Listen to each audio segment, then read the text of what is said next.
messieurs, nous sommes de retour sur ce plateau pour engager l'avant-dernière ligne droite de cette émission, notamment le débat. Je rappelle que juste après, vous allez suivre la revue de presse.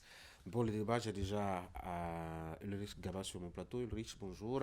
Bonjour. En attendant que Eric nous rejoigne, on aura deux sujets à évoquer. Donc, les démocrates qui ne participeront pas, en tout cas en l'état, c'est l'expression en vogue actuellement à Cotonou. En l'état, nous ne pourrons pas participer au communal. On savait déjà pour la présidentielle, les communales s'ajoutent maintenant. C'est vraiment dommage. On se demande ce qui se passe avec les démocrates parce que d'après le communiqué de la Sénat, la complétude des pièces n'a pas été respectée. Sur 473 pièces qui devraient être fournies, il y a un manquement de 120 pièces. Donc, ils n'ont fourni que 353. Donc, ça pose véritablement un problème. Il y a un adage public qui dit qui va loin ménage sa monture.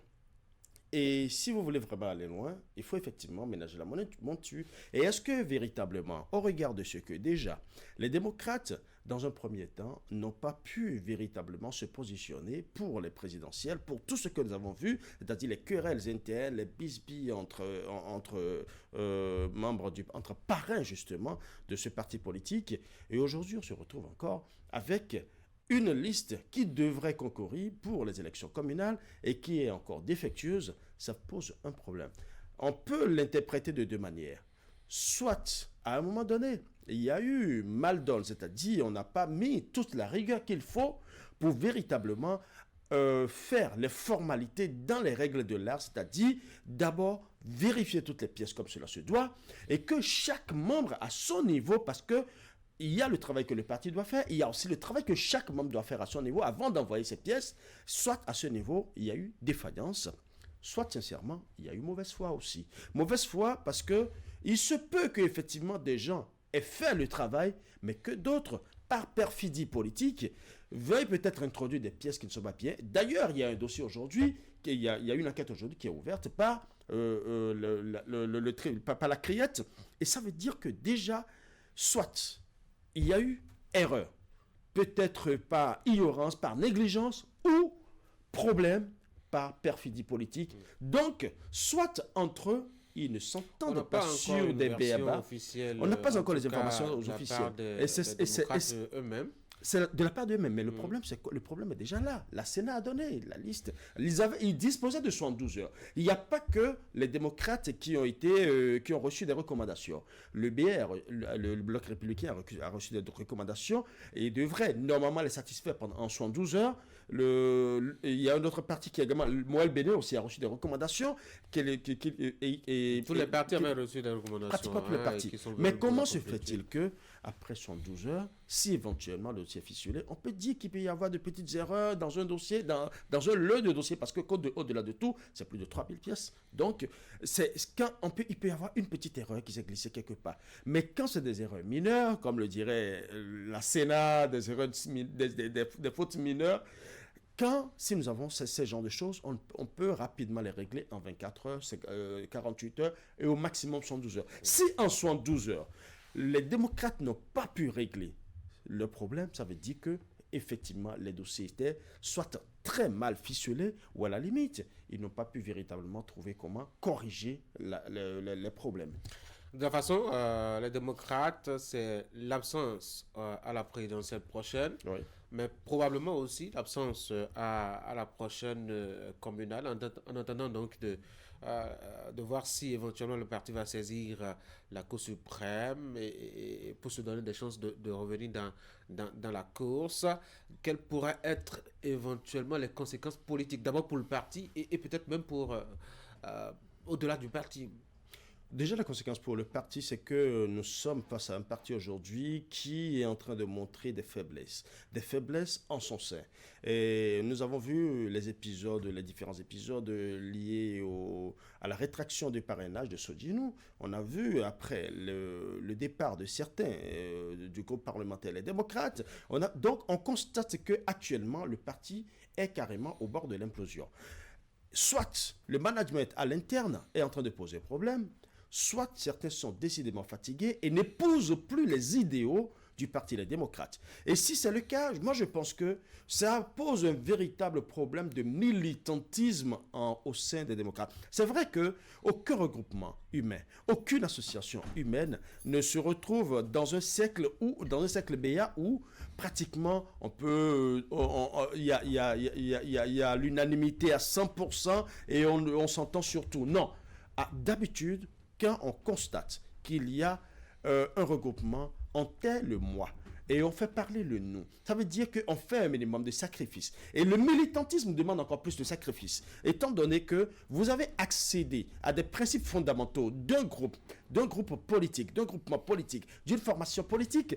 Il y a des fondamentaux, les règles qui régissent justement ce que nous appelons d'habitude les idéologies de ce parti politique. Et si le militantisme que vous portez n'épouse plus ce militantisme, en fait cet idéal ou cette idéologie politique, je pense que la meilleure solution simplement, c'est de claquer la porte. Malheureusement, on ne voit pas déjà claquer la porte tout de suite, mais on attend de voir que des problèmes soient créés à des moments vraiment sensibles, et c'est après qu'ils claquent la porte. Je pense que c'est de mauvaise foi. On a en tout cas pu retenir avec la dernière sortie de Patrice Talon que la probabilité d'absence aussi des démocrates pour les législatives aussi est très forte.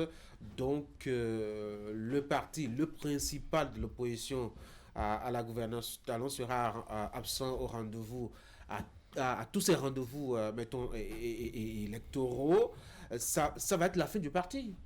C'est bien dommage, mais je pense que vous êtes déjà en train de peindre la fin de ce que nous allons vivre, de ce scénario, parce que déjà la présidentielle qui est annihilée, puis les communales, les locales qui sont annihilées, et rien ne présage de ce que la liste pour les législatives passera.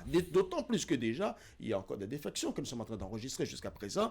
Il y a encore des problèmes à l'interne qui ne sont pas encore réglés. Ça veut dire que, quelque part, le management au niveau du parti a complètement coulé.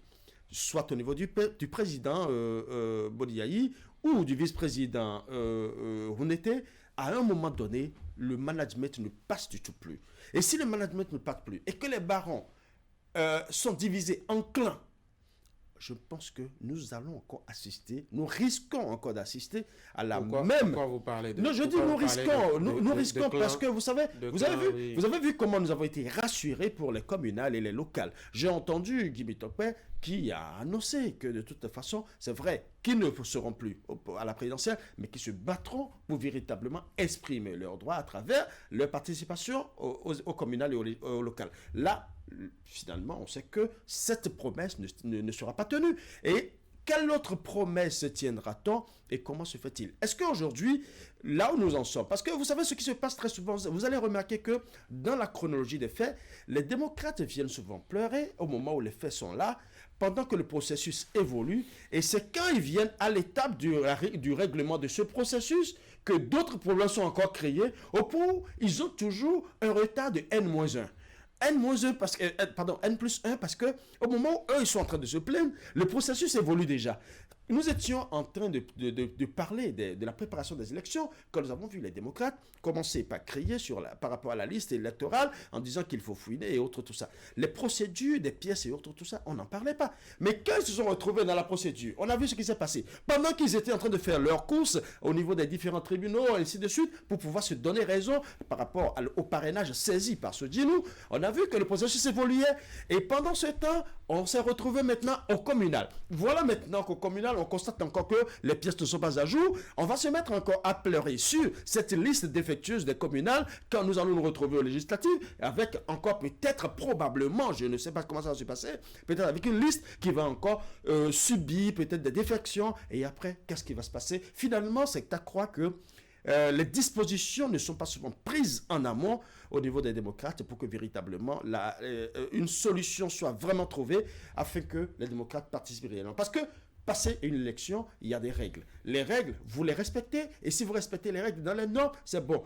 Est-ce qu'il n'y a pas un comité à l'interne pour corriger, pour vérifier tous ces dossiers? Ça, c'est possible. Je sais que c'est fastidieux, mais de toute façon, à un moment donné, il faut faire véritablement, il faut mettre la rigueur qu'il faut pour véritablement étudier les dossiers, pour que ce ne soit pas à la Sénat qu'on veuille maintenant se retrouver avec 120 pièces en moins. Je pense que là, véritablement, il y a matière à réfléchir. En tout cas, on verra bien le destin de ce parti-là au lendemain des élections générales. On verra ce que ça va pouvoir donner. Eric nous a rejoint. Eric, bonjour. Bonjour. Allez, on va changer de sujet. On va s'intéresser à l'actualité, notamment au Sénégal, avec la sortie d'Ousmane Sonko ce week-end.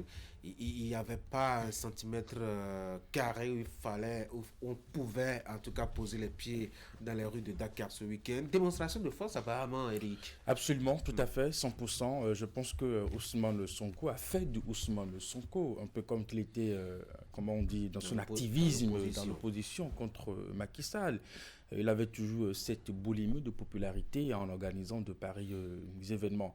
Mais ici, le contexte est différent. On se pose bien la question pour quelqu'un qui a déjà le pouvoir, dont on connaît déjà un peu la façon de gouverner. Est-ce qu'il avait encore besoin de faire une telle démonstration de force? Parce que les images, en tout cas, que nous avions vues à l'occasion de ce meeting, témoigne vraiment de ce que il a mobilisé véritablement du monde. Alors, peut-être que Sonko avait besoin justement de démontrer à ses détracteurs, en tout cas, puisque le camp Macky Sall est toujours actif dans le pays, eh bien, qu'il est toujours là et qu'il reste celui à qui le peuple aurait pu confier le pouvoir, mais n'en déplaise, en tout cas, il tient toujours la popularité.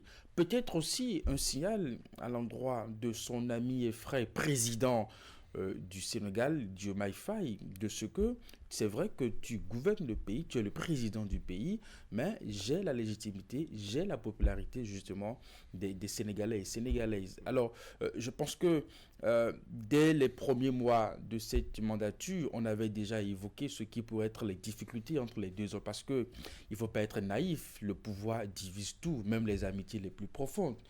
Je pense qu'il y a quelques rares exceptions que nous pouvons citer en la matière, même ici au Bénin où on pensait que cette amitié entre Patrice Talon et Olivier Bokor aurait pu faire la différence des choses. Nous connaissons bien entendu la suite. Donc, est-ce que ici, ce qui se dessine comme rapport plus ou moins tendu entre les deux hommes ne s'affirme pas de plus en plus, parce que on n'a pas vu l'image de Diomaye Faye à l'occasion, il ne s'est pas non plus prononcé sur cette démonstration de force. Eh bien, on a bien le sentiment que Ousmane Sonko a pris la liberté justement d'organiser son meeting avec les autres membres du PASTEF. Ulrich? Oui, une forte mobilisation, ça prouve une fois encore que c'est l'homme de la situation et c'est le vrai faiseur de roi. On voit un Sonko qui a récidivé la mobilisation. C'est vrai que l'élection de Diomaye Faye, c'était lui. C'était grâce à lui que véritablement cette foule s'est véritablement amassée autour de lui, attroupée autour de lui. Mais avec cet attroupement, on lit encore une autre chose. On lit tous ceux qui, entre-temps, tous les Sénégalais qui, entre-temps, se sont sentis lésés par l'ancien régime. Deuxième chose, on voit aussi des Sénégalais qui, à un moment donné, étaient véritablement fâchés contre les résultats sortis de la cachette à travers ce prêt qu'on a voulu cacher. Et aujourd'hui, la situation avec le Fonds monétaire international, on se dit, comment se fait-il que tout ceci s'est passé? On a bien pu dissimuler. Tout Sénégalais qui se sent véritablement concerné par le développement de son pays devrait répondre. Donc je pense qu'il y a un sursaut national. Et la personne qui a mobilisé justement toute cette foule montre encore son leadership. C'est vrai que non seulement c'est un coup de grâce, c'est un coup de force qu'il a marqué pour l'ensemble du pays, mais c'est aussi une manière de dire aussi à son ami avec lequel il est au pouvoir, il dit: je reste le faiseur de roi. Moi, je pense que c'est le grand message à retenir. C'est vrai qu'il donne encore rendez-vous le 28 novembre, donc on verra encore comment ça va se passer. Je suis surpris par cette lecture que vous faites, que c'est un message à Bassirou Diomaye Faye. Pourtant, lors du meeting, il a quand même tenu des propos. Eric, il a dit: ceux qui pensent qu'ils vont nous diviser Diomaye Faye et moi, je leur montre la preuve qu'ils ont totalement tort. Et là-dessus, on peut dire que l'attelage est encore bien solide. Oui, on peut encore, comment on dit, se faire cette idée. Maintenant, observons un peu les choses dans les détails. On savait que il y a quelques mois en arrière, il y avait déjà une brouille entre les deux hommes. Et puis maintenant, il y a ces démonstrations de force. En plus, dans la façon de gouverner, nous savons qu'il y a une différence. Diomaye Faye qui est convaincu de ce que, après les élections, le peuple les a déjà rendu justice. On n'a plus besoin de lancer, comment on dit, d'autres représailles vis-à-vis de X ou de Y, en tout cas dans le pays. C'est pour ça que vous le verrez dans son tempérament posé, dans ce discours poli et diplomatique qui cherche toujours le consensus. Rarement nous l'avions entendu justement apostrophé dans ses discours, dans ses déclarations Macky Sall ou les anciens collaborateurs de Macky Sall. Mais pourtant, du côté de Sonko, c'est pratiquement chaque jour, voyez-vous. Donc, on a le sentiment que cette fougue dont l'homme dispose, justement, il a envie de mettre ce pouvoir, justement, comment on dit, afin de rendre justice, de rendre gorge, un peu comme il le dit, et puis tout ça. Ce n'est pas trop le cas de Diomaye Faye. Et cela, justement, là, Hamid déjà une fois a dit « laissez-moi gouverner », voyez-vous. Donc, c'est quand même cette phrase qu'il a prononcée, qui nous a donné la lettre de ce que, dans l'antichambre de ces deux hommes, il se passe forcément quelque chose. Peut-être qu'il a envie de faire des choses pour lesquelles Diomaye Faye estime que, allons-y doucement, gardons notre sang-froid, et puis écoute, le peuple a rendu justice, voilà, c'est pour ça que nous avons été élus, on n'a plus besoin de lancer une chasse aux sorciers, à X, à Y, et voilà, nous sommes encore dans une société traditionnelle, nous avons un certain nombre de respect à avoir pour les aînés, et puis tout ça. Donc, ce n'est pas la façon de faire d'Ousmane Sonko. Donc, avec cette mobilisation, je pense qu'il vient sans doute encore rappeler à l'esprit de Diomaye, écoute, certes, nous avons été élus, mais nous avons des attentes à combler, justement, de nos concitoyens. Maintenant, est-ce que ça va prendre cette forme? Parce qu'il est revenu encore sur cette question de dette dont se bat Macky Sall un peu partout, justement, qui est là ce que le FMI a encore confirmé récemment. Donc, il y a forcément un bras de fer qui finira par se créer. Parce que on n'arrive pas à faire une telle mobilisation sans quand même toucher l'ego d'un homme tel que Diomaye Faye. Enfin, il reste humain.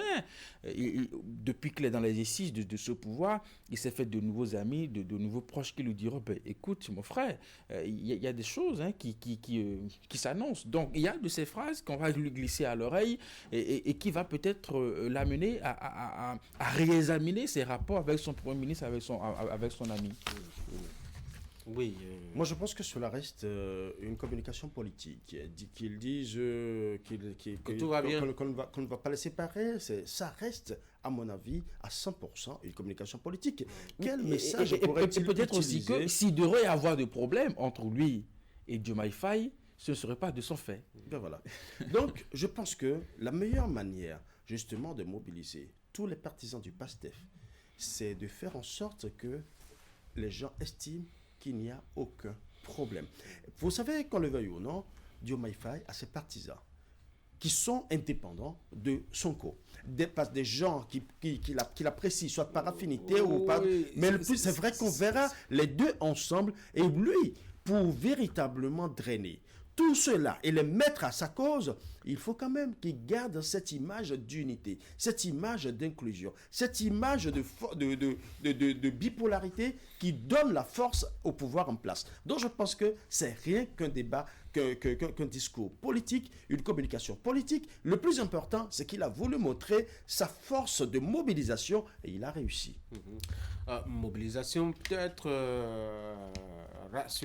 assurance au sujet de ce rapport avec le président aussi. Mais un autre axe sur lequel il s'est prononcé, c'est la dette et surtout les actions du régime défunt. Et là-dessus, je crois qu'il n'a pas réservé du tout de flèches. Il les a toutes utilisées. Absolument pas. Il a appelé à la dissolution de l'APR. Oui. Et c'est un message assez fort, effectivement, parce que ce qu'il dit, et c'est pour ça que je dis que cette mobilisation, ce n'est pas que... Les gens, certains y verront seulement les partisans du PASTEF. Non, j'y vois une mobilisation des Sénégalais qui ont été appelés par un message. notre pays a contracté des dettes colossales qu'on a même voulu nous cacher. Et aujourd'hui, nous allons payer le prix, notre descendance va payer le prix. Je pense que c'est ce message qui a traîné beaucoup plus de foule. Donc, ne voyez pas que les partisans de PASTEF, ne voyez pas que certains qui sont acquis à la cause de Diomaye Faye ou de Sonko, mais je pense que c'est le Sénégalais épris du développement, épris de l'avenir de son pays. Donc, a priori, cet appel à la dissolution, c'est une manière de dire carrément, attention, Macky Sall, j'étais toujours à l'œil. C'est une manière de le dire aussi. Oui. Non, je pense que cette question de la dette n'est qu'un appendice de ce que son corps organisé. Parce que, avouons-le, nous sommes sur le champ politique, il a envie d'imprimer un ordre politique dans le pays. Parce que depuis les élections, jamais nous n'avons vu une telle mobilisation. Donc, est-ce que les gens ont oublié qui je suis? Est-ce que les gens ont oublié qui est Sonko?